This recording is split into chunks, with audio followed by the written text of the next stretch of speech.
বিজয়ের মাসে বাংলাদেশের টেলিভিশনে বসে কেউ গালাগালি করতে পারে না, কিন্তু করেছে। তো এইটা কিন্তু রাজনীতি না, এটা ট্র্যাডিশনাল রাজনীতি না। এই রাজনীতি যদি জায়গা পায় তাহলে কিন্তু মানে সমূহ বিপদ। মানে আমাদের বিপদের কথা ভুলে যান, আপনাদের যে বাংলাদেশের বিপদটা ভাবুন। কারণ আপনার বাংলাদেশের যার ভিত্তিতে জন্ম হয়েছে, তাহলে সেটাই কোয়েশ্চেন হয়ে যাবে। সুতরাং আবার আপনি গৃহযুদ্ধ পরিস্থিতিতে ফিরে চলে গেলেন, কেমন? তো সুতরাং বাংলাদেশে যেই থাকুক না কেন, ক্ষমতায় যেই আসুক না কেন, তাকে অ্যাকোমোডেট করতে হবে।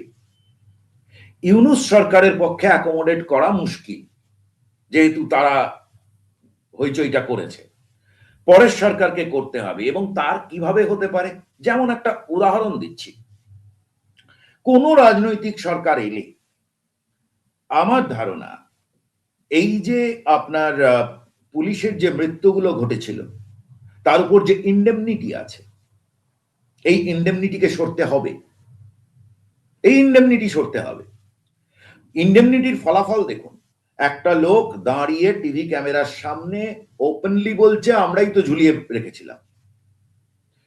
পুলিশ কিন্তু একটা রেজিমেন্টেড ফোর্স, তার ভেতর কি চিন্তা হচ্ছে আপনি ভাবছেন না।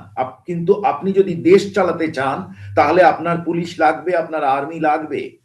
আপনি একজন হাদি মারা গেছে বলে আপনি বলছেন ডিজিএফআই তুলে দিতে হবে, এনএসআই তুলে দিতে হবে, ওই করতে হবে, সেই করতে হবে। এই যে প্রশ্নগুলো, এভাবে কোনো দেশ চলতে পারে না। রাস্তার মতামতের ওপর ভিত্তি করে আপনি সেটাকে বিপ্লব বলুন, অভ্যুত্থান বলুন, যা খুশি বলুন, কিন্তু তার উপর কোনো দেশ চলতে পারে না।